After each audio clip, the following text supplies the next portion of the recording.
We'll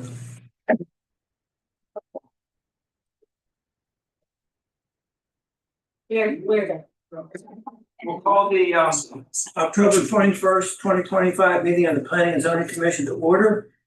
The first items on the agenda are approval of the minutes of December 19th, 2024 and January 16th, 2025. Make a motion to approve. You all had a chance to. Motion's been made. I will second. Motion's been made and seconded to approve the minutes of December 19th, 2024 and January 16th, 2025. Any questions? Hearing none, all in favor say aye. Aye. Opposed, no. The ayes have it. In accordance with General Provisions Article Section 3-306C2 of the Annotated Code of Maryland, and without objection, it is noted that the minutes of tonight's meeting reflect that the Planning and Zoning Commission met in a closed meeting on Thursday, September 18th at 7:35 pursuant to General Provision Article Section 3-305B7 to consult with counsel to obtain legal advice. All members voted yes. And attending the meeting were the Planning and Zoning Commission members and city attorney. The Planning Commission took no official actions on that meeting. Okay. Mr. Chair, Yes, ma'am. there's one reference to the general provisions article that's incorrect. It's not 3306, it's 3305. I just want to make sure. For the record. Okay, let the record reflect that. That's correct. Okay. First item of new business is preliminary subdivision M240027 Meadow Branch Industrial Park. Mark? Thank you. Jacob, LLC, the applicant represented by DRS, filed preliminary subdivision plan M24-0027 Meadow Branch Industrial Park 5. Proposing to subdivide the property, which is approximately 15.755 acres into 3 industrial lots. The property is located on that one. It's located northwest of the Meadow Branch Road, Meadow Creek Drive, and Buckshot Road intersection, and is identified as tax map 07148-895, map 38, grid 11, and parcel 806. The property is zoned IR restricted industrial zone, the purpose of which is to provide an appropriate location for industrial and manufacturing uses to conduct businesses as an allowed use. We can move on to. Can I just ask a question? This is not so much about that. Buckshot Road is the road that connects Meadow Branch Industrial Road by the airport down to where it Yes, connects the other. both shots are very short. Yeah. It's almost just a link or a section of what is Well, Meadow Branch Road. Yeah. So Meadow Branch Road, as it turns, it becomes Buckshot, and it ends Buckshot when you get to this intersection and goes back to Meadow Branch. Okay, thank you. So again, it's the proposal is to subdivide the property into 3 lots, 9, 10, and 11. Some of the things we are looking at here is access to the property. 9 and 10 there's a shared access easement being proposed. Lot 11, there is no access proposed this time. Ultimately, that will be determined when the development plan comes in. It's a little bit more, the topography is a little bit steeper in that location, so locating the exact location isn't really necessary at this point. One of the things we wanted to point out that we think needs to be on the plan is denied access to Meadow Branch Road. It's, you have environmental issues back there and steep slopes, and we're proposing that they cannot have access from that. Access has to be from Buckshot. The applicant's aware of this, and they're also going to be able to proposal for access off of Meadow Branch. Meadow Branch is also owned by the county. So then you remove any type of review or access review from the county. Buckshot is owned by the city. We would control access for these developments. The subdivision proposes to dedicate approximately 0.7795 acres as designated as parcel A, a right of way to the city along Buckshot. In addition, the subdivision proposed to dedicate 0.68096 acres designated as parcel B of right of way to Carroll County along Meadow Branch Road. So with this subdivision, you have dedication happening obviously to both jurisdictions that have rights to ownership of those roadways. There's still some outstanding issues with Meadow Branch. The city owns some right of way on the northern side. The county owns basically the center portion of it. We also have Old Criders Church Road that needs to be abandoned. You can see that little curvature in lot 8. That used to be the old right of way of Criders Church.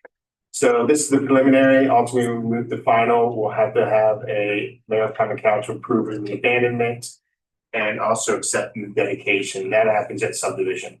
Preliminaries are demonstrating what eventually would or could happen or should happen. We're still working with the county on fixing the Meadow Branch Road right-of-way issues. It's not part of this property. It's something that the city has to coordinate with the county on to fix those other elements. We felt that the preliminary subdivision shouldn't be held up because of some external issues of the city and county trying to figure out ownership of right-of-way. And again, we'll continue working with the applicant and the county as we move through the actual subdivision of the properties. Parking will be determined during site plan review. Landscaping, the only element of landscaping that's required for the preliminary subdivision is this 30-foot landscape easement. The only concern that staff has with that is the applicant is also showing a utility easement within that landscape easement. I believe the landscape easement requirements can still be met, but staff wants to make sure that the applicant's aware of the fact that the landscape easement, if it can't be met, the utility easement has to move, not vice versa. That they have to meet the requirements of landscaping requirements within that easement. They're highlighting the staff report, a berm and certain type of landscape is required. Water and sewer allocation applications are submitted on the site development plan, so no water is being allocated as part of this process. And also development design purpose manual, that's also will be looked at when we look at each individual. So with that, staff is asking that the commission consider conditional approval of preliminary subdivision plan M240027, Meadow Branch Industrial Park 5, subject to the following conditions. 1, all proposed easements shall not interfere with the requirements of zoning ordinance section 16457. If the requirements of ordinance section 16457 cannot be achieved due to the easements shall be relocated outside of 30 feet line of the landscape edge.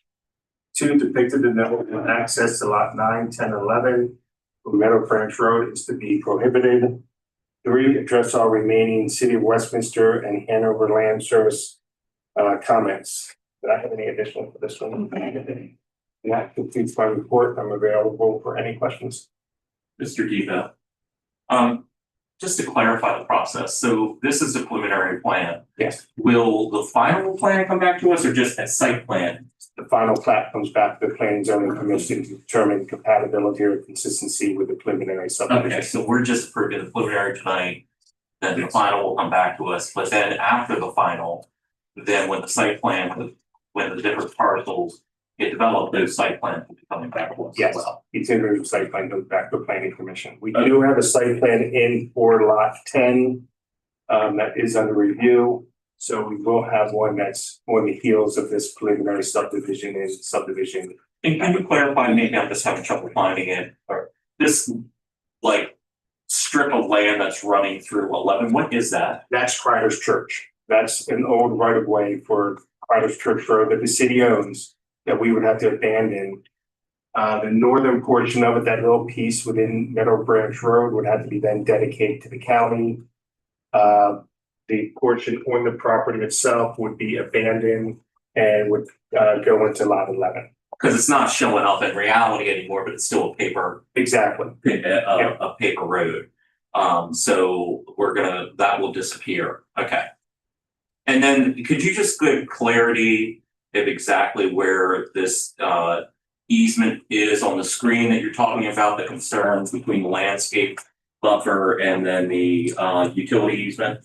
So you have the landscape buffer is 30-foot buffer off the property line that borders the entire development. That's a requirement of the IR zone and subdivision. You see these hatched areas here in the front. There's that's it for utility easement, serving both lots 9 and 10. And then you also have some easements in here for drainage and stormwater management. So, which are 30 feet wide, so they are within the same easement of the same area of the landscape buffer. So you don't have a concern about both those easements being in the same location as long as they're not, as long as the applicant doesn't then turn around and say, oh, I only want to do 15 feet of landscaping instead of 30 feet. Is that what your concern is? Or they can't, if they can't meet the requirement, can't provide the berm, or can't provide the plantings because the easement. I don't want them to have the ability to therefore go get a variance to not have to meet that standard. So you would want the landscape easement to kind of push back farther into the property, right? The actual utility easement could be relocated outside the landscape easement. But you prefer the landscape easement along Along the right of way, Okay. providing that screen. And we met with the engineer for this, and I don't think it's a concern, but I was making the point that the landscape easement is important and it shouldn't be overshadowed or lost due to utility easements. Any further questions? What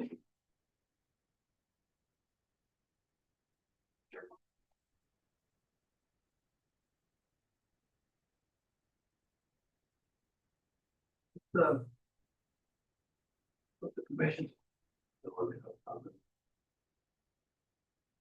Okay. I will, because I got the draft motion in front of me, I will move that the Planning and Zoning Commission conditionally approve the preliminary subdivision plan M240027 Meadow Branch Industrial Park 5 pursuant to ordinance article 24 and based on the October 21st, 2025 M240027 staff report and the conditions of approval, which if you could go back to that screen, are those three right there on the screen right now. Right, motion's been made to approve the subdivision subject to various conditions. Motion been made and seconded to approve the subdivision plan, preliminary subdivision plan M24-0027. Are there any questions? All in favor, say aye. Aye. Opposed, no. That's have it. No. Subdivision. Okay, the next item is site development plan. That's 24-0020 Meadow Creek self-storage. And Yeah. yours? Me. So this is for the site development plan to approve to construct a new 66,495 square foot self-storage facility. And the property is located at lot 6 in Meadow Branch Industrial Park 2. That is at the intersection of Meadow Creek Drive and Criders Church intersection. The access to the property would be happening from Criders Church. And the property is zoned IR. So we have the applicant is Engelsman Construction. It is represented by BPR. And they submitted this site development plan in order to get this approved. So in your I have a whole bunch of stuff that I gave you regarding this property. So just want to explain real quick as you're looking through everything. Here you have your site plan, but as we go through, you'll have two different packets full of elevations. So here's the layout as it goes straight onto Criders Church. We don't feel like there's any problem with the landscaping that is being proposed. For the parking, they're proposing all the parking in front. Typically, this is something that we would like to see in the back, but the applicant that you'll see a little bit in a moment is providing or requesting a modification to ask for parking to be in the front, just because it's just so many few parking spaces. We have some, one of the things that we know, just based off of our history of as staff, is that self-storage is a very low water user. So they put in a water and sewer allocation application for 117 gallons, which is not a problem. Here is their layout plan. Here is their landscape plan, which you can see is really robust. They are trying to make sure that there's tons of buffering between them and any of the neighboring residential zone properties. This is really small, but you have it much larger or as larger as it could be in your packets here. So as we talk about elevations, so the one that starts off with a picture, you have two. So the one that starts off with a picture was this one here, Dan, you're looking at the second one. Yeah. So this one is the first one. This is the one that they first submitted. So by working with staff, we've talked about the design preference manual. And so just want to show you that there were some things that definitely we think could change. You can see this all more clearly and larger in your staff report. But this was, the original came to us with more of a metal kind of screening of the material that was going to be used. It was all metal here with a little bit of stone on the side. Through working with the applicant, there's been a lot of improvement we feel with more stone. And then there was also, I can show some other too. Here's just an example of the office that they were proposing.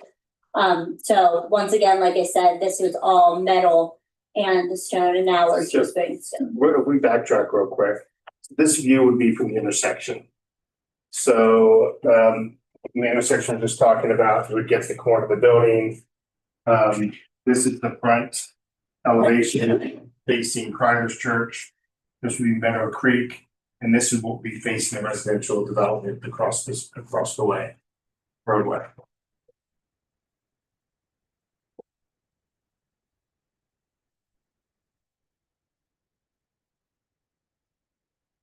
I'm sorry, the next one is the elevation off of Cryers Church through the main entrance of the building.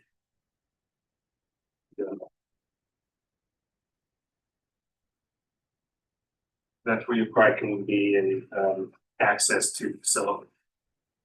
So once again, through working with staff, the applicant has revised their elevations to incorporate more stone and brick. They eliminated that metal siding. They also added window glazing. And so we feel that what we have now is a nicer product than what we were hoping to accomplish.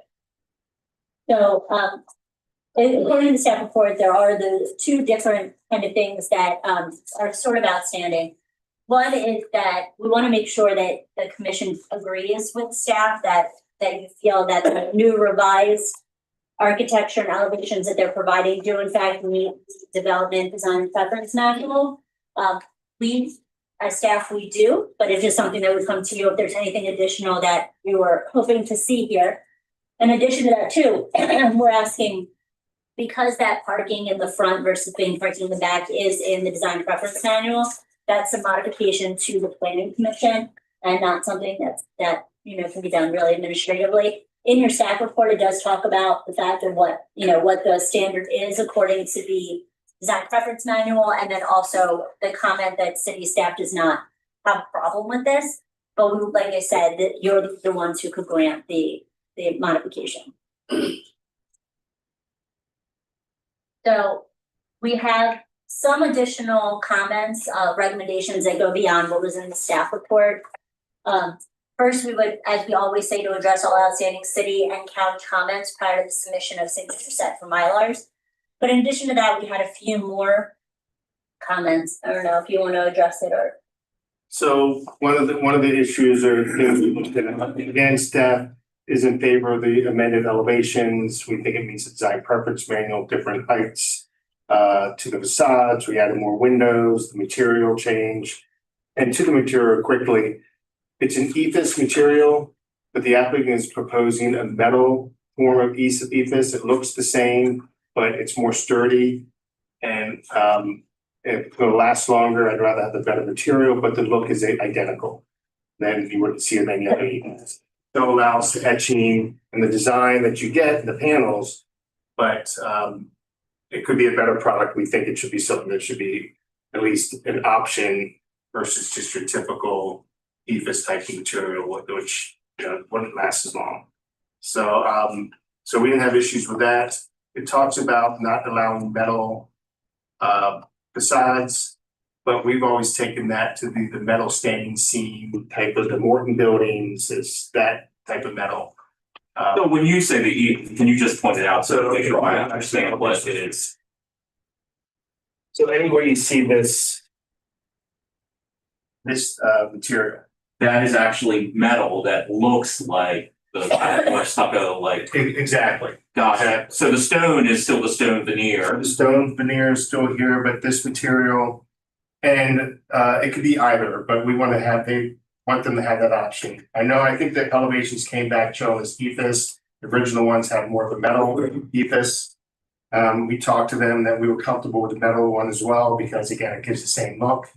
And the ordinance does allow, the design preference manual allows them to use different materials that mimic, similar to other things we want in this district, the stone, the ethos, that type of. So you've seen the metal ethos, so to speak, and you're comfortable with it, that it Yes. is a attractive alternative. Yes. Okay. And again, it preserves better, it lasts longer, less maintenance. I have a question, not so much about the design exterior, but how this thing functions. It looks extremely different, and I'm just trying to be curious. Is this mostly residential focused? Because it doesn't seem like it's. Yeah, like how do people store it? How do people store How do you it? actually get in there? Things like And that. we'll have the applicant explain that. If we can go back, so the other element too, so from that condition, the front facade, that main entrance, that is the most visible from. Can you go to that on the screen just so we're all on the same page here?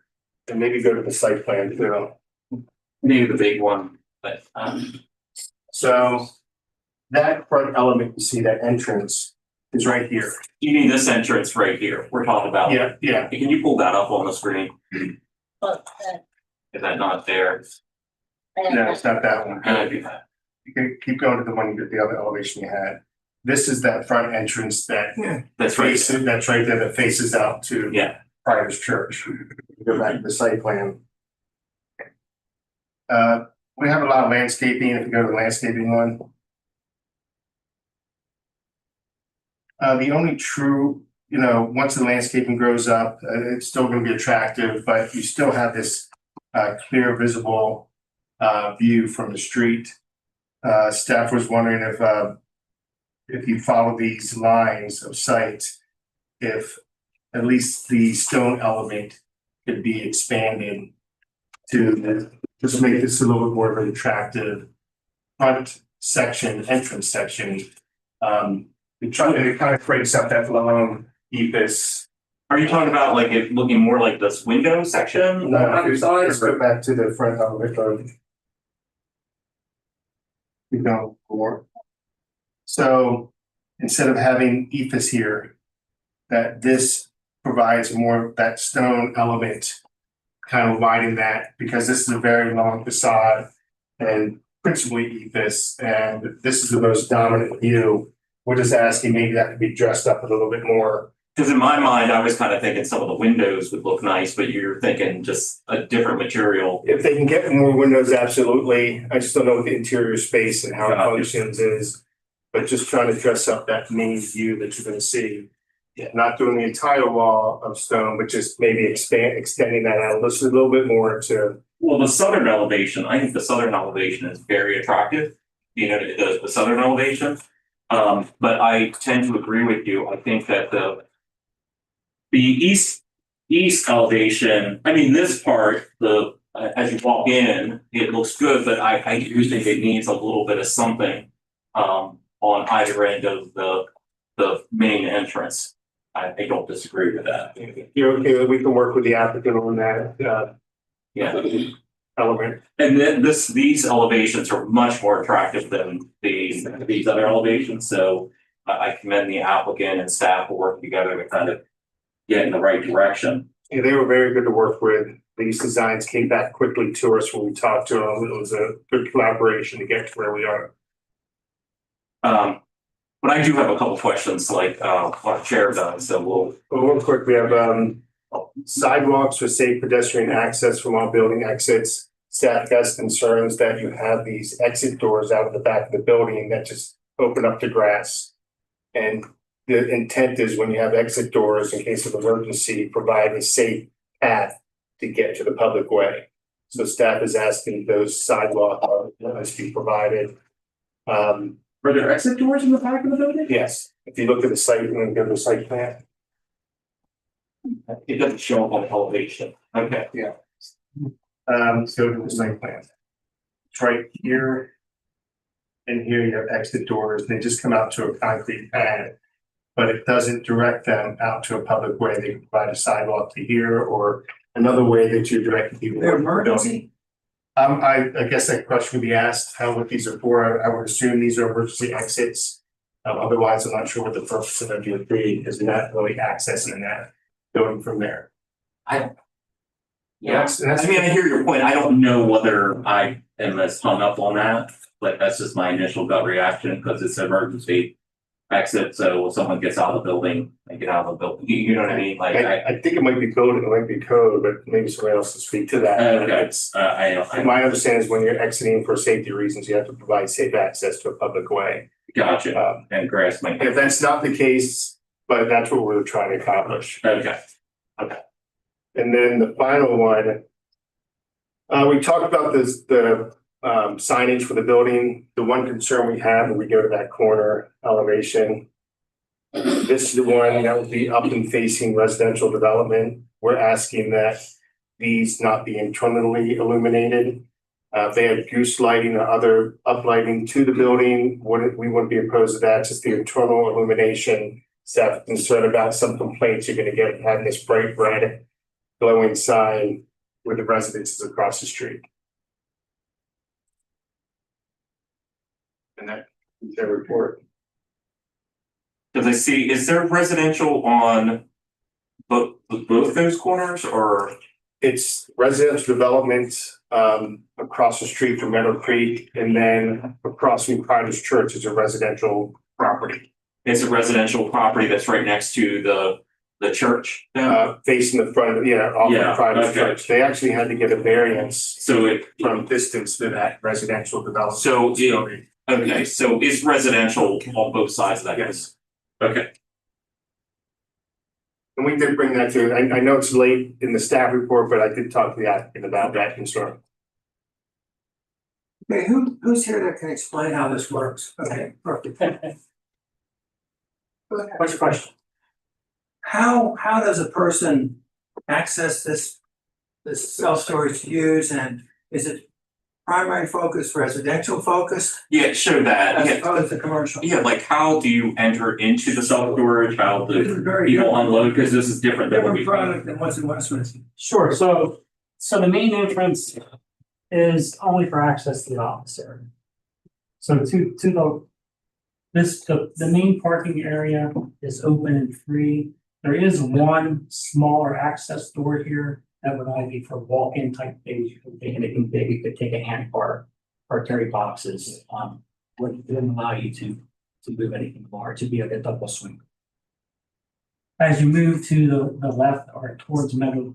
Yes, could you speak up a little bit, because I'm I'm not sorry. hearing you. So as you move to the left towards Meadow Creek, there's actually a fence, there's a gate here, Right. which would be a passcode gate.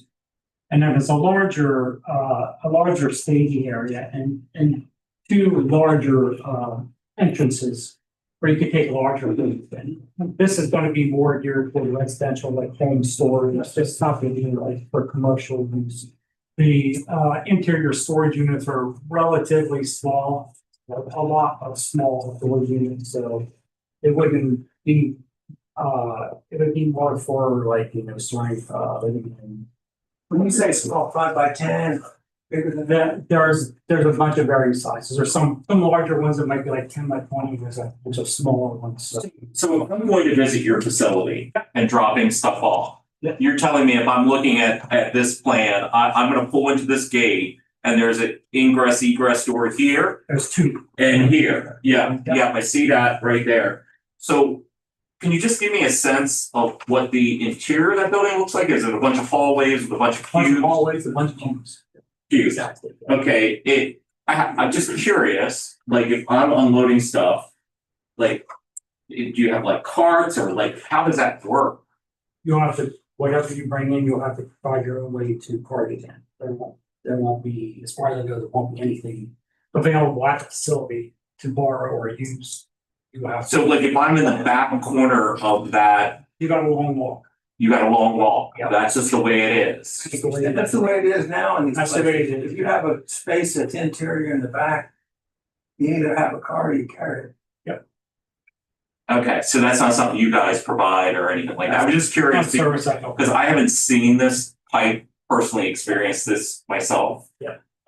So that's just the way it works. Is this heated and cooled? Yep. So that's different then. That's something Absolutely. different here. That's a different product. Yeah. Is someone always, I'm assuming you can only access it during the day or? If you, I think these will be coded doors and coded gates, so you can probably access at any time if you have the code assigned to you. The office hours are only gonna be like typical office hours, so I don't think they're gonna be a 24-hour attendance. I'm sorry, I don't think there's going to be a 24-hour. I have to confirm. so this area where the doors are and all that, that's just office space. It's just office space. Yeah. Okay, so I'm not taking if I'm coming in with boxes, I'm not going in that, taking my boxes through that, I'm just going in to sign the contract for the storage space, and then I'm going into this door or this door over here, or one of those three doors out. Yep. And then what are the doors in the back? Are they just emergency The exits? doors, the two doors on the far corners are just emergency exits. Yes. Okay, because I think you have to have a way for someone to get out every 75 feet, if I remember correctly. Yeah, I don't remember what the code is off the top of my head. I don't know, but Okay. I think they need code. I think it depends on what kind of space it is. I might be thinking all. Is this a franchise operation?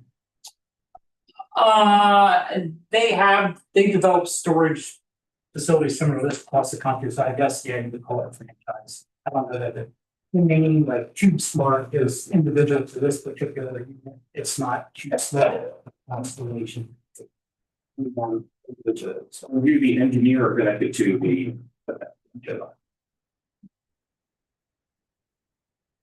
Maybe. What other question?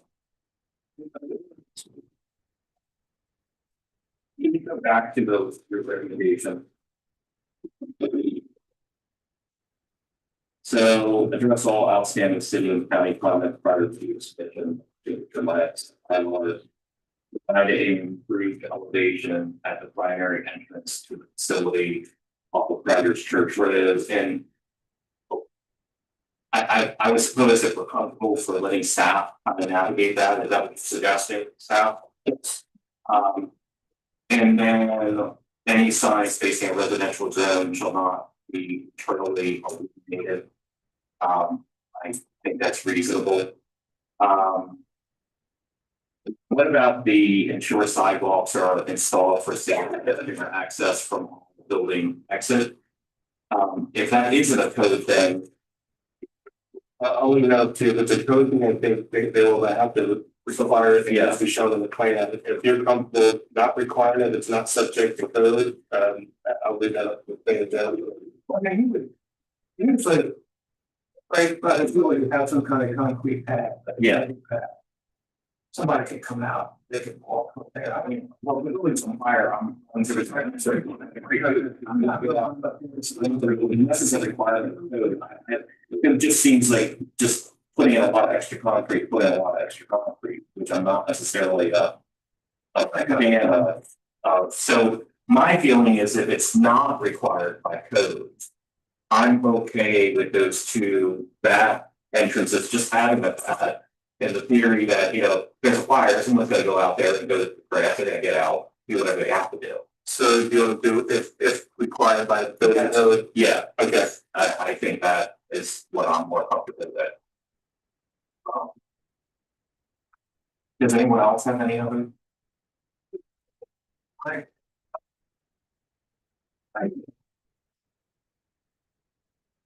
I'm gonna make questions I have. I move the planning and zoning commission conditionally approve the site development plan S 240020 Meadow Creek self-storage with a modification to allow parking in front of the building. We did not really discuss that. And before I make a motion, I just want to address. If you asked us about the parking and just to check in with everybody here, I'm fine with parking being in front of the building. I don't exactly say, I don't think it makes complete sense in this case. It's silly or even, so I think planning and zoning commission, everybody's agreed with that. Let me go back. Okay, now I will move the planning and zoning commission conditionally approve site development plan S 240020 Meadow Creek self-storage with a modification to allow parking in front of the building pursuant to zoning ordinance article 25 and based on the October 21st, 2025 S 240020 staff report.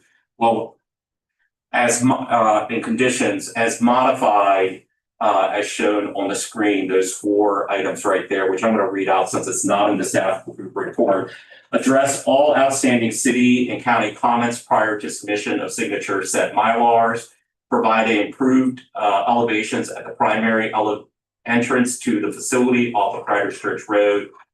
To ensure sidewalks are installed for safe pedestrian access from the rear building exits if required by code.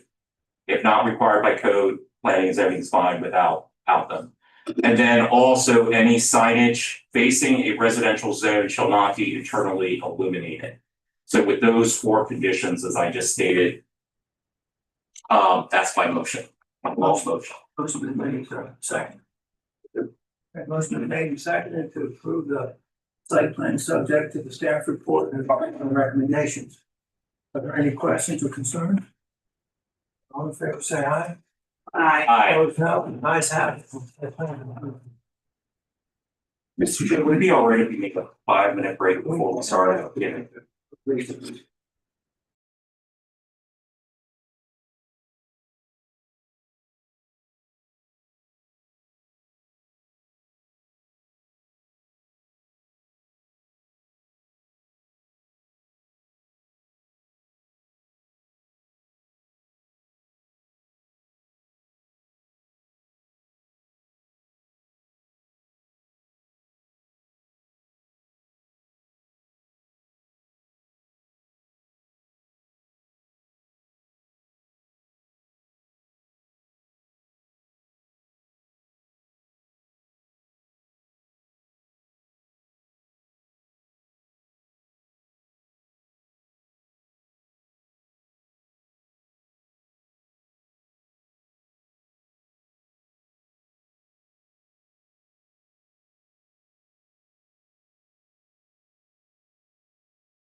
Right, everybody with that? All right, so we're still in a public hearing on this, so we never closed the record, so this is still part of our public hearing, so. At this point in time, we're still in the question and answer mode, so Mr. Coffey's like, oh, excuse me, I'm sorry. No. You're not- I'm like, this is public hearing. Public hearing on Wakefield Valley Development Plan Amendment DP 2401, parcel WX. So we still have, we do have some people that want to make comments yet, so. Those are all us, I think. Yes, that's all you, I think that's everybody, all you guys. All these comments. Yes. So that was from the last time? So there's nobody's name on this list that wasn't here, that's here tonight. Yes, that is correct. We have returned with the same team so that we can answer any additional questions that you have, I think. So I do have, Okay, all right. Now that I'm totally confused, now I feel better. I'll introduce myself. Real quick. For the record, Kelly Schaefer Miller, 73 East Main Street, Westminster, Maryland, 21157. We are here to continue the hearing that was last month. We are not going to regurgitate all of the information that we shared with you last month. We trust that you have all of the documents that we provided last month and had some time to review those. Just very briefly, recall that last month what we did is we walked through the subsections of 164, 188J to show you that all of our to provide evidence and testimony that we meet the requirements of those subsections. And I believe, not to preempt any of your questions, but I believe that subsection 3, which states that the proposed vehicular and pedestrian circulation systems are adequate and efficient. There needed to be some additional review to the updated traffic information that was provided. So we anticipate that there might be some questions now that you've had more chance to review that for tonight. But again, for that, the subsection that we are addressing as part of the amended development plan is whether the proposed vehicular and pedestrian circulation systems are adequate and efficient. That is subsection 3 of 164, 188J. And I think you all are very well aware of this, but I would just point out that if and when this amended development plan is approved, there will still need to be a subdivision plan that is processed and reviewed and approved by this commission.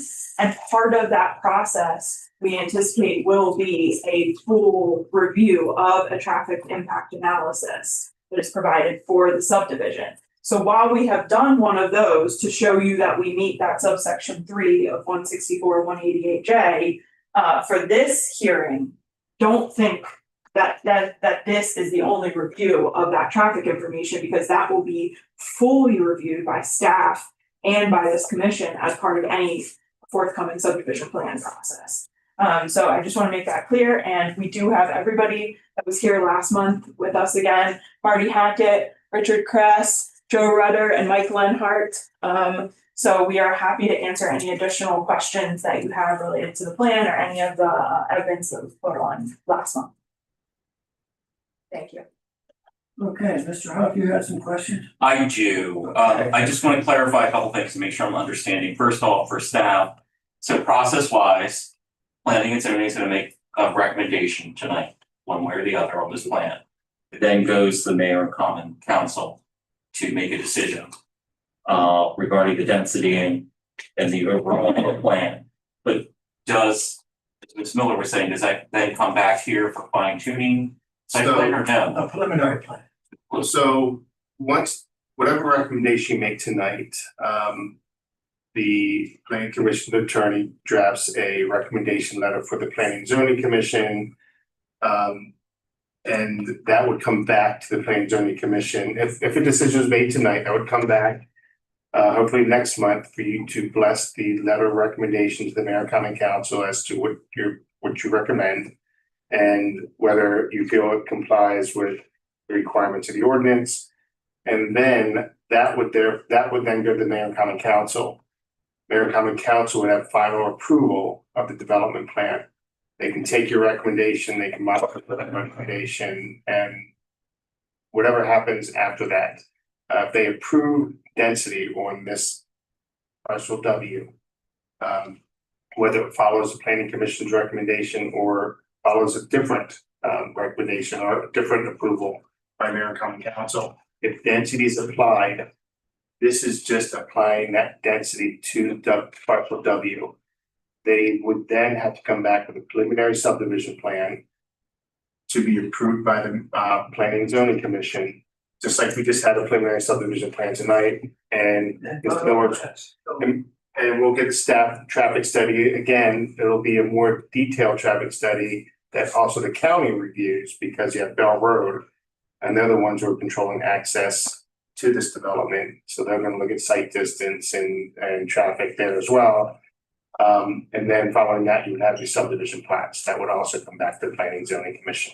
That's what I wanted to get clarity on. So depending on what happens on the mayor and common council level, it potentially is coming back here because it could be the mayor and common council says X number of lots instead of whatever the recommendation.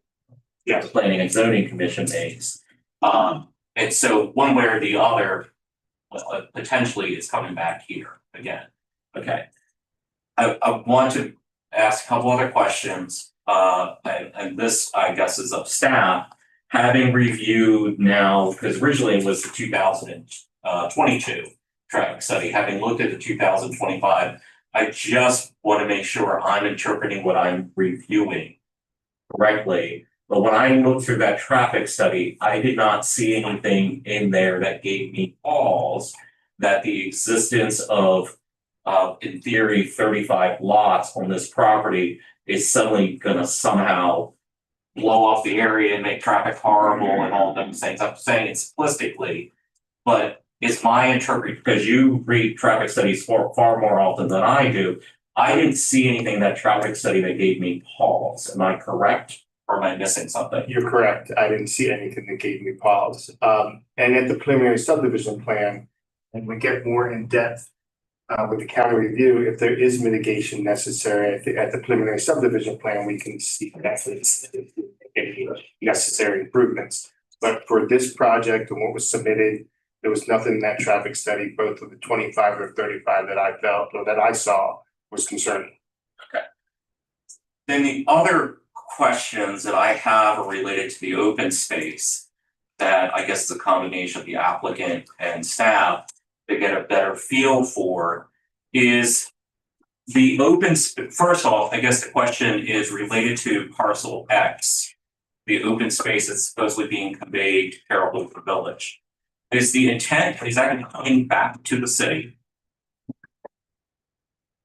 Like in one of the attachments of the letter from Carroll Luther Village, that they are amenable to having it dedicated to the city if the city wants it. Or if the city doesn't, then it would be dedicated to Carroll Luther Village. So my take of that letter, and we can work with Carroll Luther Village with a preliminary subdivision plan, that they again are amenable to it being dedicated to the city. Okay. And then the other open space that is on parcel W, that would be the residue of the 35 lots, what's left over from the 35 lots, that will be coming to the city, is that correct? The applicant offered that to the city, and City Park and Rec Director Gruber was very happy to accept the One additional exception. open space. Exception in the, like the, cul-de-sac area, the pocket. Except that would stay with the developer through an HOA or something. Yes, correct. we are responsible for the exactly. Okay, the other thing I want to be clear on is the trails. You know, all this open space is part of what makes, quite frankly, in my humble opinion, the subdivision of this into 35 lots more palatable to me. Is I want clarity on, you know, some of these trails, there's some new trails being built. Okay, that's going to be built by the applicant. What I want to clear understanding of is the existing trails before they're turning it over to Carroll Luther Village or they're turning it over to the city. I want clarity on what's happening with those existing trails, because if those existing trails, some of those trails are not in very good shape. So I need clarity, I guess, from staff or applicant. What is the intent there? Are those trails going to be, upgraded or not upgraded, but repaired as necessary or redone before they're turned over. Cause it's kind of like, hey, you hand me an open space parcel, once you hand the open space parcel over to the city or whether you hand it over to Carroll Legion Village, they then become responsible for maintaining that. Yes. And what my point is what kind of condition, because if you're handing Carroll Legion Village or the city those open spaces, but nothing has been done with that, that's not great. So can I have clarity on how that works or how that's gonna work? Yeah, We're it's, happy to. I can answer that. And I can give you my thoughts after the applicant, because that is the additional condition that we'll be talking about. All the open space that's proposed has, like you said, some existing trails which are basically existing golf cart paths. Yes. And some of them are not in great shape, and some of them are broken up. We're adding some new ones. That are gonna obviously tie the existing into our subdivision, plus tie some new ones into other aspects of the city's park. And then actually going through and repairing the cart paths, not call them cart paths, but the pathways themselves, that plan. So when it was done, basically the project's done between the parcel on, that was either gonna go to the city or Carroll Legion Village, or all the other open space. Those cart paths are gonna basically be refurbished or constructed new. Okay, that's what I want They're to gonna be nicer than the other cart paths. Okay, that's what I want to get clarity on, Yes. is as part of the development of this.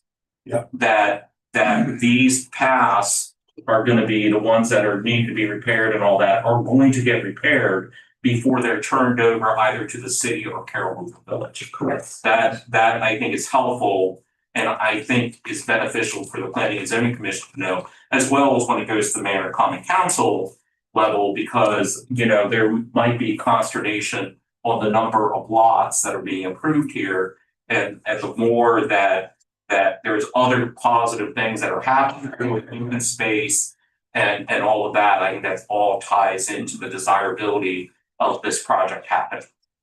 So thank you for providing that clarity and that you are glad to hear this as well. Yeah, that's- We have an additional condition, that was one of them, to ensure that they're developing both the paths and repairing or doing improvements in existing. The other element too, that we want to make sure was brought up by the Planning and Zoning Commission last month, is when they're built. We want to ensure that they're built along with the development, that, in other words, use and occupancy should not be granted to an adjacent residence unless the pathway's in.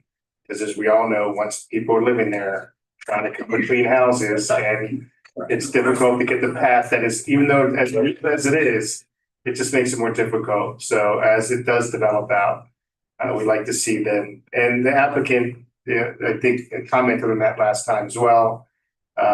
So not a surprise, but we just want to make So sure. you're talking about the one that's between 22 and 23 and 15 and 16 and 9 and 8. Yeah. Or 9 and 10, I'm sorry. Yep. That, It's the ones within the development in the. There's some behind, Yeah. there's some behind. Like, Correct. Yeah. you want all that, you want that clear that those are all done as everything being constructed, because I totally agree with you. Because when someone buys something that's already there, it's harder for them. Yeah, when it's there, they love it, but when you try to put it in afterwards, it's. Yeah. But really, you probably would want the other ones that are out in that other parcel, not at a proportional level, as you're releasing lots or something like that, right, to bring it along. So not save it all to the end. I have a question about stormwater management. So how is this gonna work? With the stormwater management and the pond, and what kind of facilities will it be? The main facility will be a quantity management facility. And then we'll have microbiome areas, which are gonna be facilities that are shallower with aquatic landscaping and stuff like that. They'll be throughout up as well through the community. Most of them are proposing to the rear of the lots, that kind of thing. So it is a wet pond, No, they're not gonna be wet ponds. so you won't have like a chain link fence around it. Well, if, I mean, I think that if you have to do it, you have to do it, but I think that it should fit the atmosphere of the park. It should fit in. I don't know what that looks like, but I know what it shouldn't look like. you don't have to put, if we're required to put a fence around the main quantity facility. I mean, there's other type fences we could put around. I just think You it know, should be an effort made to make sure that it meets the spirit and intent of the park setting. Well, yeah, I mean, obviously the wet ponds nowadays are very difficult to actually try to even achieve, get approval through the state and everything else because of thermal pollution and so on, things on the stream systems. But this will be a facility that'll basically be water in 24 to 48 hours. Is the way it's set up. The other ones are much smaller facilities. And they're foot and a half. I mean, I'm just concerned about appearance. So it looks. Well, you know, and if because it's gonna be right, it is close proximity to the new facility that's out there in the parking lot. Exactly. People are gonna see some of it. What we did do was years ago, we reserved an easement for stormwater that was closer, more adjacent to the parking lot and the building that are down there.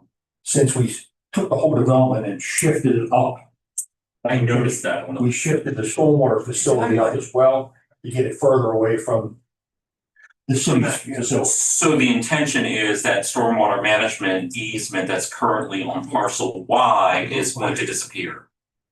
We're gonna revise it to fit the program that we're designing now, knowing that facility is still gonna be in an open space area. But it's all maintained and owned by the city anyway. So we can amend the plat that gets rid of the easement on it. It doesn't really matter because the city controls it. That's right. Well, no, but there's no need for the easement on Y anymore because the easement's gonna be on. It's gonna be relocated, W, right? yeah. Exactly. So they'll just like take it off. Or maybe a portion. I mean, we pushed it up onto the property as far as we could.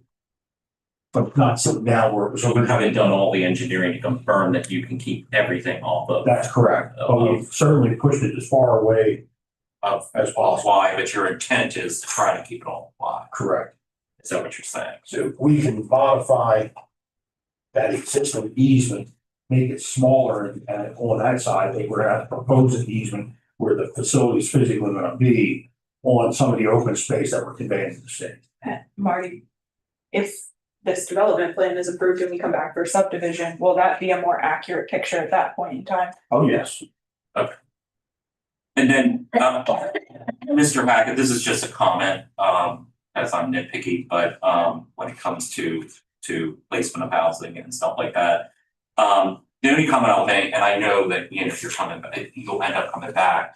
But, like, for instance, if you look at the plan you guys submitted, like, and I think I made a comment last time, like, where the house is located on 27 and then where it's located on 28. Obviously, you want some variation, do you know what I mean? But it just is kind of jarring because the one on 28 sits back a lot more. So I would just encourage that when you're coming back through, because I know you don't want everything lined up perfectly, that doesn't look right. But you also don't want it feeling so jarring that you go, one's here and one's here. We also don't know what size homes are gonna be built. Yeah, And so- This is as we're going just- the lots that are pie shaped, obviously, if they try to put a larger house on it, pushes Yeah. it back into the lot. But we can certainly work through the. When you get to that point. Yeah, That's further the comment.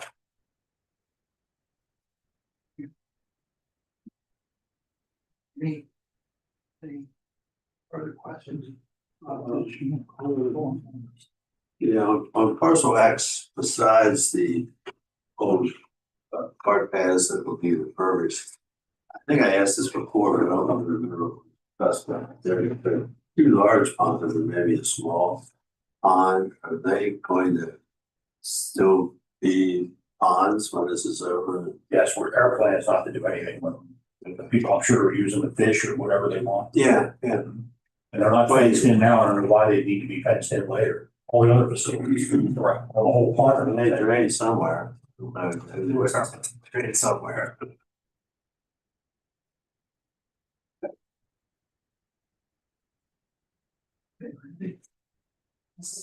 Yeah, did you have? Are your recommendations different than what's in the report? Yeah, it's interesting, you bring up stormwater management. Oh, show us, So- yeah, let's get to this. So, from, this is from last time, so again, I'll read through them, that staff recommends the planning zoning commission review Wakefield Valley Development Plan, amendment DP 2401, parcel W, parcel X. And provide a recommendation to forward to the mayor and common council, subject to the following conditions. One, provide the amount of open space for the Wakefield Valley portion of the general plan or DP 2401. Engineer and I talked about this. I want a clear global picture of total open space and how it's been updated, not just for this one, but for the entire development plan. I know that's a topic and we've done that pretty consistently with the other development plans.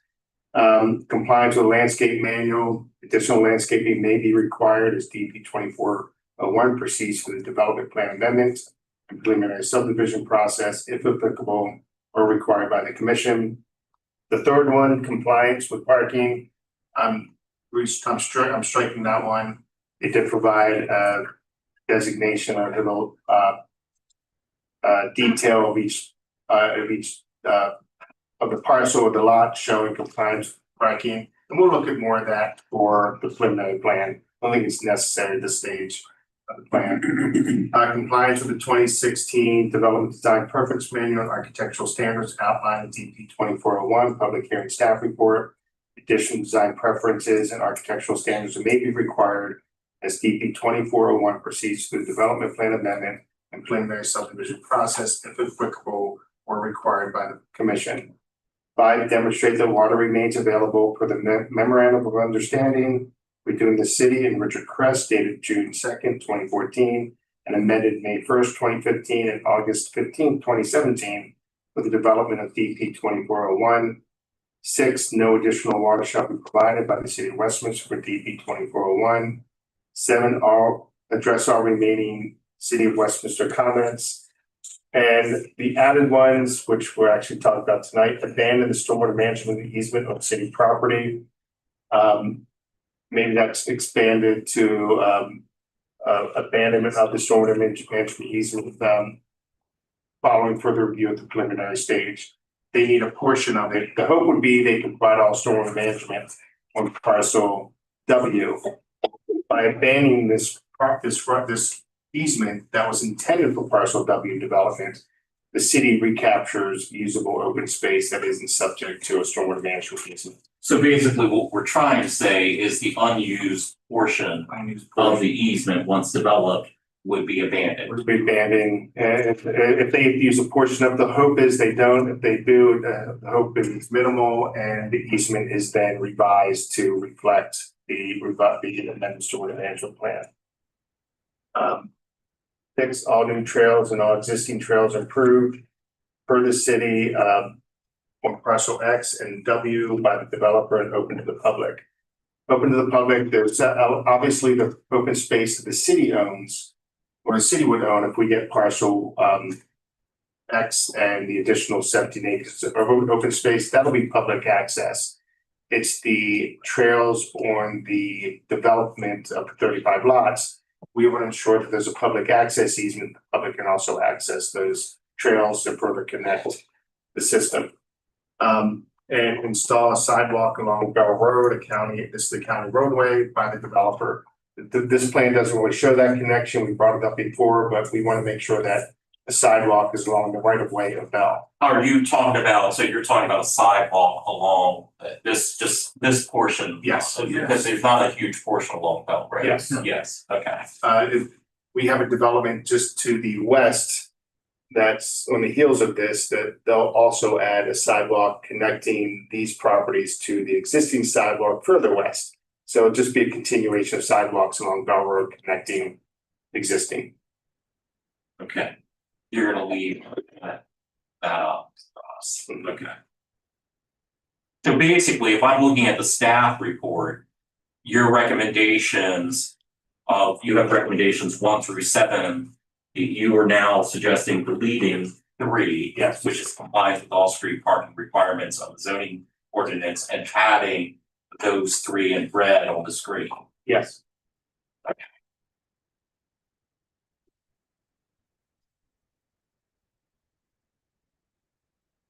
Okay, what's the commission pleasure? Oh, yes, Thank you, that's why you're here. Mr. Rupp, I appreciate that. All right. Any further comments by applicant? Nope, not All unless right, anyone has. no one else, okay. All right, at this point in time, we'll close the public hearing and go into deliberations on the request. Okay, now that we completely straightened things out, now, Mr. Pleasure. You want, okay, we need someone to make a motion, so I'm gonna Go forward, let's do it. Okay, I will make a motion that the planning and zoning commission recommend, where's the potential motion? Do you have that on the? We just provided, Oh, thank look at the you. recommendation at the Okay. last page. The very last page, Okay. look at that. I'll make a motion that the planning and zoning commission recommend approval of the Wakefield Valley Development Plan Amendment DP 2401, parcel W and parcel X.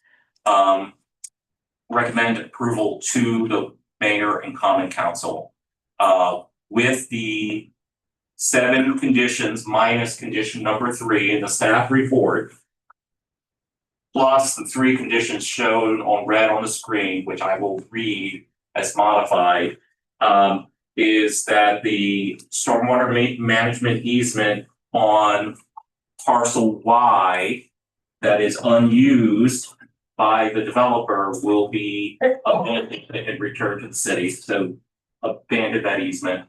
That all new trails and all existing trails will be constructed and improved per the city on parcel X and Y by the developer and open to the public. And also the installation of sidewalks along Bell Road, which is a county roadway, by the developer. So there is now going to be a total of 9 conditions, 6 of which are in the staff report, plus these 3 that are being shown on the screen as I modify them by reading out loud. That is my long motion. Okay, motion been made, second to that motion. I second. Motion been made and second. Any questions or comments? Well, it would, can we discuss a little bit, just for the sake of the record? How does the planning commission, because we made the motion for the purpose of discussion. How does the planning commission feel regarding the number of lots shown? Are you comfortable with 35 lots on this property? Yes. That's what the proposal is, yeah. No, I know, but we can make a different recommendation. We put a recommendation on the table right now, made a motion. I just want to get a will of the planning and zoning commission of how everybody feels about the number of lots. It looks good. Yeah. We spent a lot of time making it look I good. think they've tried a lot of other uses for this property and nothing really popped out of the trees and city did for it. So. Housing in all different levels and it's just good.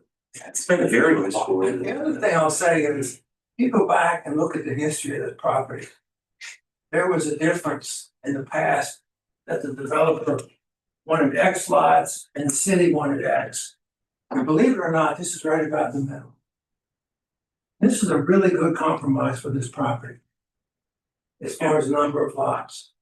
And it's been accepted, if this wasn't, if this didn't make sense, knowing the area out there as well as I do, this room would be jammed with people and they'd be in the hallway. I think this is a really good use of this property. It's gonna be high, it's gonna be high end, but more importantly, it's gonna add a lot to the city's ecosystem. And kind of like enhance the all the work that's being done by the city right now. I think this is really a really good addition to the city. Okay. I don't, It's my opinion. no, I mean, I like the idea that in some ways, with this piece being developed into the 35 lots, you know, now there's additional open spaces getting improved that's being incorporated as part of the plan, and it kind of finishes things out. Because otherwise, if this doesn't move forward, then this is just sitting out there. And, you know, for however long, eventually something has to happen here, is my. All right, so this gets done and there's one more piece to get done. And that's pretty much the extent of development of Wakefield. So the rest of it's gonna be the park, what exists there. Yeah. And I think people in the community really appreciate the park. They appreciate that area. And we've had so little public, there hasn't been additional. No. No, that we've had no additional since the last public hearing. If you'd have done this 10 years ago, you would have had hundreds of people. But it's- Well, we need, and just to say this, we need more housing. Now, admittedly, I don't know that this does anything to solve the affordability housing issue, but you know, because of the price and that's where these lots of lots are gonna be, but we do need more housing. Yeah, I agree. Okay. All right, so you're comfortable? Well, yeah, I just wanted to confirm where everybody was. You as far guys as feel the the density. same? I mean, Okay. I agree with you. All right, so we have a motion and a second. We have a motion pending and a second. No further questions. We'll call this to a vote. All in favor, say aye. Aye. Opposed, not. Ayes have it. So this recommendation will go on to well, it'll come back next month for us to address the written decision, right? Which will pretty much incorporate the findings and all that stuff, plus our recommendations. It'll go to the Maryland Council, they'll have a public hearing.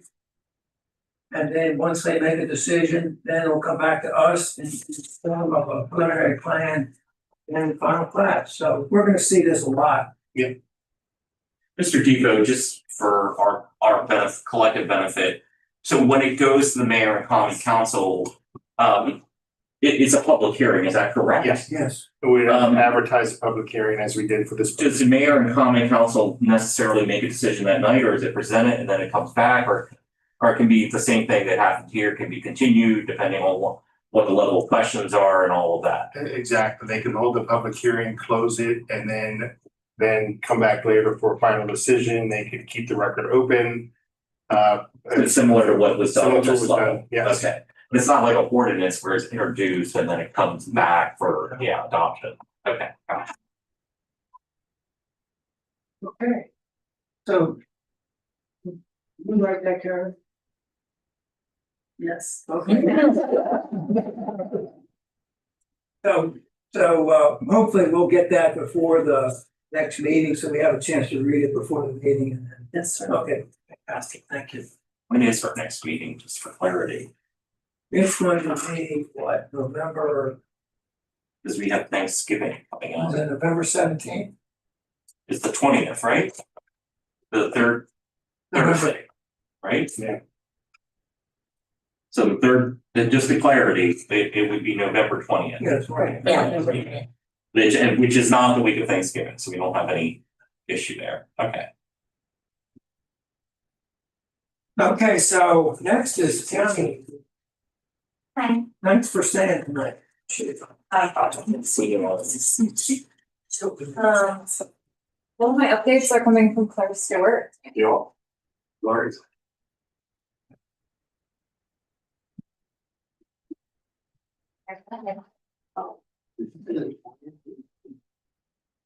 The third Thursday.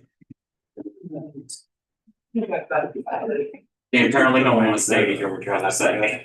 You know what, the text amendments, please. Got shot.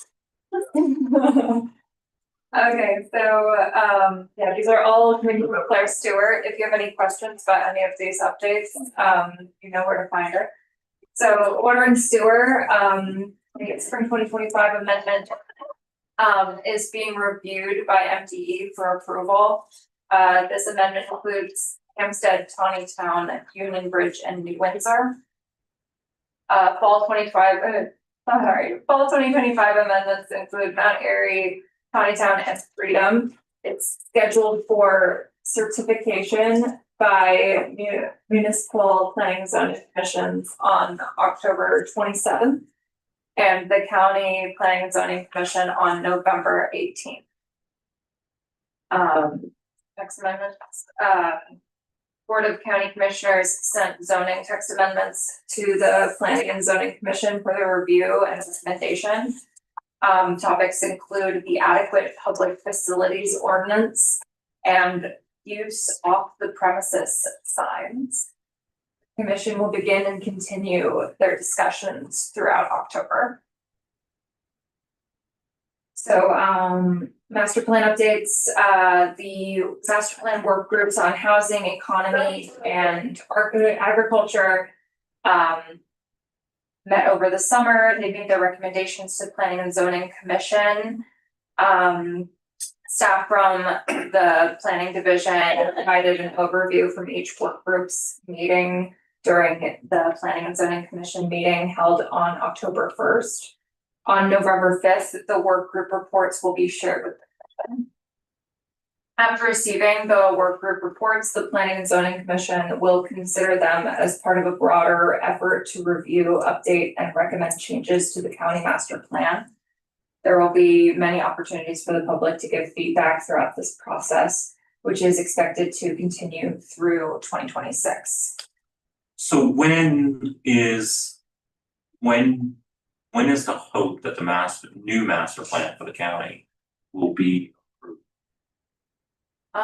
It won't be until at least next year, To, 2026. yeah, but when in 2026? I mean, it's tough to do estimations right now just because we have finished this, these work groups. And we're getting recommendations, we're reviewing the recommendations, and so then amendments will begin. So it could drag on, could in theory it drag on through the end of 2026 or not? it could. Yeah. It No, could, the only but reason I I'm wouldn't asking say is- it's that, I would say it could drag Well, on. obviously, the only reason I'm like kind of asking you a little bit about that Mhm. is because obviously there's an election in 2026, so you know, it could be problematic if you're almost through a master plan and then it's not passed, and then you get a whole, you get new members of the commission. You might not, because I don't think anyone is termed out. No one's going to be termed out. But that could be problematic because you could be dealing with a whole, in theory, you could be dealing with new commissioners that are being asked to approve a plan that is almost the finish line, but not quite. Yeah, that's a really good point. I'm just curious. It's really hard for us to pin down a specific or even time frame, but that is what they're saying right now, just because we're moving through the process. But it's still in the recommendations period, and then there will be we have to get feedback from commissioners on those recommendations, from those reports. We're also having interjurisdictional we're having meetings between basically everyone from the county. Once you guys come out with a draft master plan, it could be the city of Westminster has comments regarding Exactly. the portion that relates to the city. Exactly. So exactly. These are interjurisdictional things. So it's really a matter of, I think they're taking this the recommendations pretty seriously. There was a lot of recommendations from each of the work groups. So it's been a matter of compiling those recommendations from these work group sessions, finding commonalities and conflicts between those recommendations from these different work groups, because they do have some conflicting, let's say, needs and priorities between the three different groups of agriculture, economy, and housing. So that's kind of the process right now, is we're compiling those recommendations and then reporting them, and then we're going to get feedback from the commission. And then, yeah. Can I ask you one thing in relation to housing? So far through the process, is there any? Because the Freedom area is, doesn't have a lot of area left to be developed. I know when I was on the Planning and Zoning Commission, some of those big pieces were, I'm assuming that some of them are through or going through. But besides the municipalities, there's not really a lot of land that the county has that is gonna do anything to really increase, density within the county.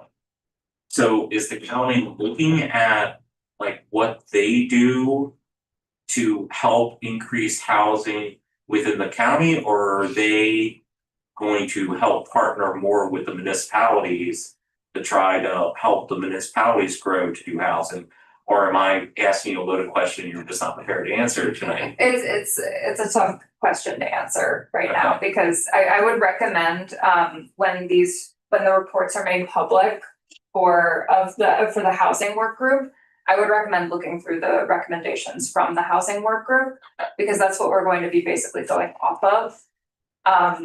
And well, amongst other things, but there's quite a few recommendations directly related to what you're asking, but I'm not really. They're not been, okay. They're not publicly. Is that something that it does get released? Is that something that you can share with, because I personally, as a member of our planning and zoning commission, I am curious what the housing work group in the county, what their recommendations are and how that interplays with us as a municipality. Absolutely. Because, housing is a critical issue throughout the state. And I'm just kind of curious, how that's gonna play out. Yeah, it will be public when those reports come out, which is on November 5th. I don't know if this isn't meeting, Westminster Planning Commission isn't meeting until after then, correct? Yeah, would not be November 20th. I guess I was just wondering if it would be helpful for me to bring you a copy or something, but it would. Well, if you could email, if you guys get it, then you could send it to us. We can send it out to the whole planning commission. Okay, Yeah. Cause yeah, I'm just speaking for myself as a member of our planning commission. I'm curious about what the county is thinking related to housing and how that interplays with us. And then I would also say I'm curious about ag. I love ag. I come from a farming family, but from a city of Westminster standpoint, that doesn't have much to do with us. But economic development does. Well, ag preservation, if it's just outside the city growth boundaries. Mr. Debo, very valid point, yes. That does expand even further beyond, so could affect, and this was brought up. Yeah. By Commissioner Beaver during the discussion we had about the growth boundary and not limiting us to maybe further expand that. We need to be paying attention to this stuff as it's working its way through, but how it interplays with what Every time we're doing. there's always something, at least one that Okay. potentially affect. That's a very good point, and I remember now that you say that, Mr. Beaver did bring, so, okay, I will email those reports out once they're made public. great, thank you. And we'll have a test, because I know how much you guys love reading this stuff there. You're right on the top of my pile. It's kind of a one-time thing though, because the Westminster surrounds area in between hasn't been looked at for 40 years probably. And it's coming, so we are coming up, it's When is our master plan due? 2027. Okay, So on the heels of this, we're gonna start working. my term isn't up to 29, so there you go. Just a joke. Alright, anything further? That is everything. Do you have any other questions?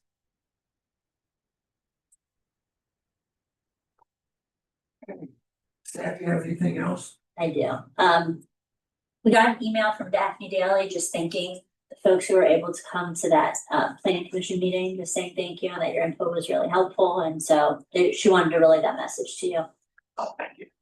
Also, just want to let you know, our annexation, our annexation 89, which is 531 Old Westminster Pike. That's gonna be coming before you guys next meeting for a public hearing. That went to, so it was already introduced to Mayor and Common Council. We're in the 60-day review period with the county.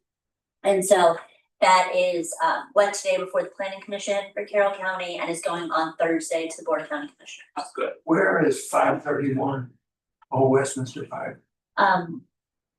It is right next to like the old Coca-Cola building on. Oh. So up front was 535, we've already annexed that. We just This is- recently annexed that about a year So, ago. And this is the condominium property right behind it. They've had 2 new users come in and needed additional water, so that is what we're doing. So yeah, I'll be at the Board of County Commissioners meeting on Thursday to try and help answer any questions. I mean, I would imagine that's a very straightforward one. I don't know, they had a question, the planning commission had a question today about why it's a condominium.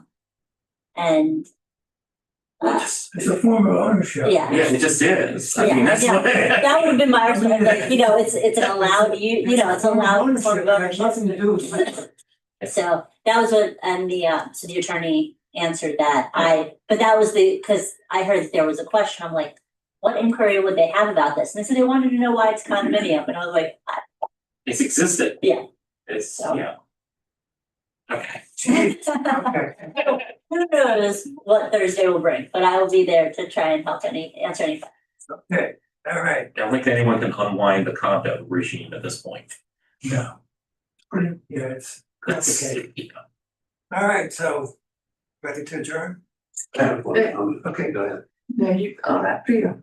Well, I was just wanted to say that the thing with that Wakefield development and the trails made me think about what wasn't anticipated when the old Wakefield was built was access from the streets to the golf course, because it was a golf course.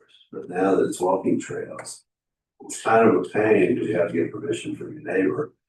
You know, that you may not know, to somehow get down to the golf course rather than. You mean in drive the old part? In the old part, yeah. Yeah, but who could have ever envisioned that? No, but I would just keep it in mind, if any opportunity would present itself. Where somebody. would Oh, sell to you get an something, easement you from know. other places to be able to enter. There's land there between houses, but you gotta Yeah. find a friendly It's on the other side. neighbor, or I whatever. understand. Yeah, you can walk long ways. Now, when they built the piece, Avondale Run, I guess it was called, closer to 31. Where there's open space in between where they plant a lot of trees, there were 2 slots built there. For a golf course, That's golf true. cart path, because at one point they were maybe gonna have golf holes in that center area. But those paths were never paved. And I don't know if you could do it without getting a big brouhaha, putting a path in there to help get those people down to the court, to the trails or not, because those people haven't had public, traffic through there for years. But I just thought I'd mention it, and those are 2 that if you can open up, that would help some people in that area. But everywhere in the older development, afterwards, people will go Well, away. Kevin, I think Wakefield has become a real asset to the community, and I frankly, I live in downtown, I love where I live, so I'm not moving, but the desirability of living near the park now, I mean, it's just awesome. You know what I mean? Like I have a good friend who lives there, he has a dog, I think he takes the dog out on the trail every day. Yeah, there was, Oh, they're out there, they play in the ponds, and the dogs swim in the ponds. there was so much trepidation about, But I do have to go through my neighbor's yard. Go in there, because I'm not driving all the way around. Yeah. To do it, but when the golf course changed, there was a lot of people really concerned about what the future was gonna be. And some of the original proposals did not go over very well. It's like a Just. it was- amusement park or something, I think. Hershey Park. Yeah. But amphitheater. nevertheless, what's people really like it. Yeah. And all the worry about property value dropping, I don't think that's the case at all. I do hope not against trees, but I hope they don't plant too many trees, because it's gonna be, 150 Right. to 75 acres up there. I think the majority, I might be speaking out of turn because I'm not an expert, but I think a lot of the planting that it was going to be done has been done. Because a lot of that had to do with water quality along the streets was and in the stuff like, wetlands, yes, so I think. But I know when you're walking trails, it's a little dark or whatever, sometimes you're in the woods, it's just a little bit scary for some people Yeah, true. to be out there rather than being out in the open. But it is awesome, it's an awesome asset for the city and for people that live nearby. And I do think it's a very valid point that this project that was in front of us tonight actually coming about is great because it helps finish things out. Yeah. The additional open space and having those trails done. The next section on the other side, hopefully they'll have access to the. Will they have access with the way that? Are the kind of trails wraps it active in? over on the other side? They can, We'll be looking at that, yeah. Yeah, okay, I think. at least you can take care of, but like I say, otherwise you just have to look for. That other property abuts up against what was old golf course, so I don't think it's gonna be very similar to this. There were horses in that area, that was some pasture, That's right. but then there was part of it probably might Yeah, still be well, there. Because the entrance to the park will end up getting redone at that time, am I correct, am I remembering that correctly? Or not open piece, or not necessarily? That's the access to the park today. It'll be improved for the portion subdivision of the subdivision, but then it'll still revert back to. No, yeah, but it kind of plays off of the entrance. Yeah, does it move it a little, it moves a little bit away from the house? The old house, it seemed like I remembered something like that. The old access comes up, it kind of S's up to Bell. Yeah, So those older buildings will be demoed. But the access to driveways to the existing houses won't be touched. That is private up to. I mean, north of where the overhead now goes on Bell. Yeah, it'll be, Slid a little bit towards. yeah, I mean, towards Uniontown. it'll be shifted a little bit more to the east. Yeah. Yeah. Yeah, that's what I thought. Not much, but a little bit. Yeah. Okay. That's all I have. That's all I have. Just to make sure I get this in, I know exactly. I misspoke earlier. I misheard the motion and I didn't have it up yet because I wasn't connected. So 3305 of the general provisions article of the annotated code is what we are conditioned to cite whenever we go into closed session for legal reasons. What I missed is what Mr. Barber had done is cited 3306C2 as the law that requires you to put this notice in your minutes or your agenda, I'm sorry. And so he was correct. It is 3306C2. Okay, The correct citation was noted later, 3305B7. so is there anything technically we need to do it? No. Or we're just No. noting that for the record, so. That I was wrong. Okay. You got it on the record. Exactly. Got it. Well, thank you. That was my confession. Yeah. Yeah, you're, The solution. yeah. All right, so we Move to adjourn? move to adjourn. Sounds good to me, so I'll make that motion. Motion been made and seconded to adjourn.